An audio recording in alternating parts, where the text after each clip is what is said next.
Alright, thank you very much. Hello everybody, it's your good friend Pozzible here, and I'm back in action with another look at a movie review of the very exciting and thrilling, or at least we hoped it would be, Godzilla. You know, Godzilla is the king of remakes. This is a monster that started remaking itself long before remakes were popular.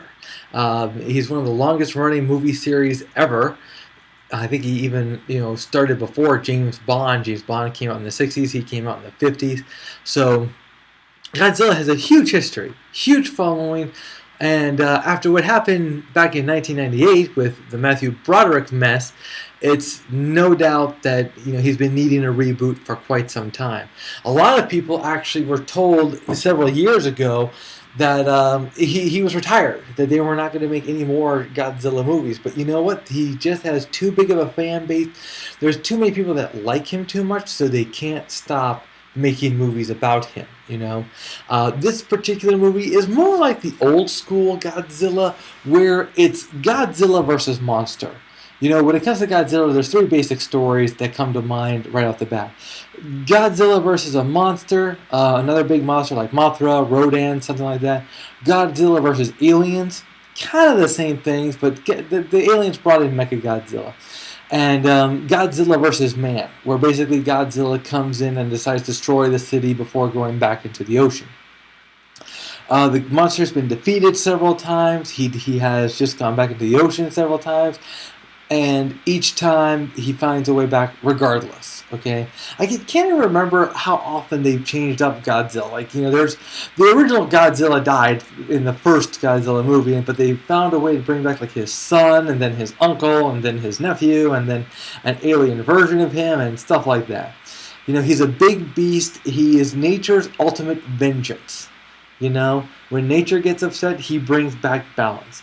One thing that did get me about Godzilla the most, probably the part that gets me the most, is that it was so self-aware, because even they said that, he is basically the monster that comes only when we're out of balance, and he restores balance. This I was so excited for, because this was Godzilla versus a monster one. Basically, and there's the two stories that are supposed to be interconnected.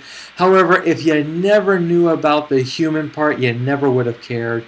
You have this man who, 15 years ago, the last time they made a Godzilla movie, his wife died in an accident, but he believes that nobody is telling him the truth about said accident.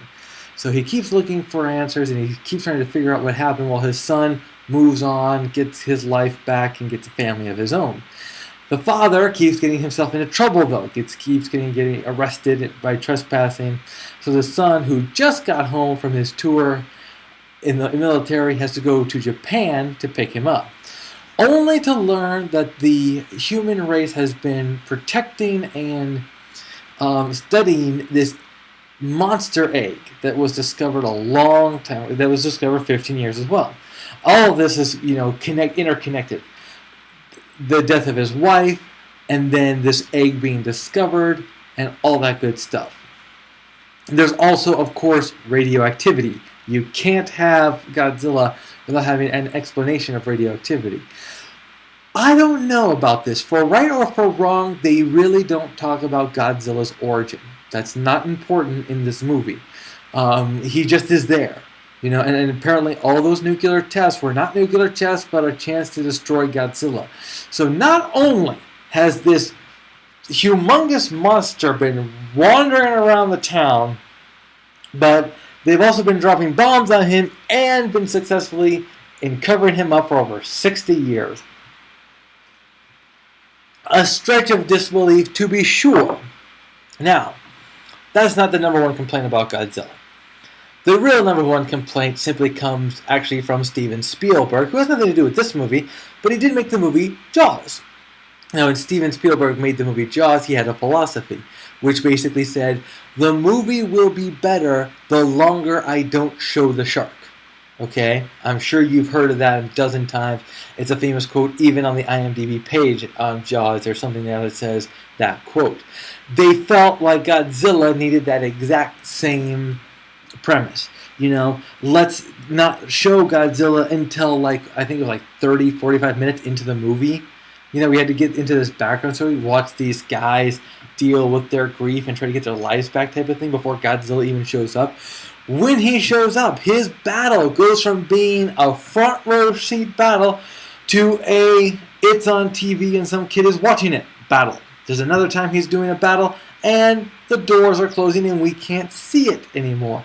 They're trying to build suspense until the epic battle at the end of the movie where we finally get all the Godzilla we've always wanted for a long time, and we are so happy that he is back. Did this movie have to be 2 hours long? No. Is it 2 hours long? Oh yeah. And that made it kind of difficult right there. That said, Godzilla is still a see it. You know, it's a niche or niche. I'm not going to argue about how it's pronounced, but it's definitely for those people who like Godzilla, who like the monster movies. Remember, back in the day, there were these movies where, you know, Godzilla movies, because there's like over 20 of them, over 30 of them, more than that, you know, where basically we spent a lot of time with these people. And then all of a sudden they realized their mistake. They connected with aliens. They created a monster. And here comes Godzilla to protect us and save us. Will there be another one? You know what? I really hope so, because they know how to do Godzilla right. And if this is the last one, it's acceptable too, because you gotta do Godzilla right. And that's not what they did in the last Godzilla in 1998. This one definitely brought us back to the original monster, gave us everything we wanted to see again, and that is why I give it a see it. Is it really for everyone? A lot of people are going to find it boring, but it was safe for the kids, it's good for the fans, and I think, you know, if you don't like this one but you like Godzilla, you should see it, support it, and hopefully they'll make another one which is better. They've done Monster vs. Monster. I would love it if they do Godzilla vs. Aliens. Bring back an alien attack with Godzilla, and you know what, maybe even do another Mega Godzilla. Keep an eye out for those Easter eggs. Look around. You know, the one I was able to spot is Mothra, and there are some other good ones. That's it for me today, guys. We will see you at the theaters.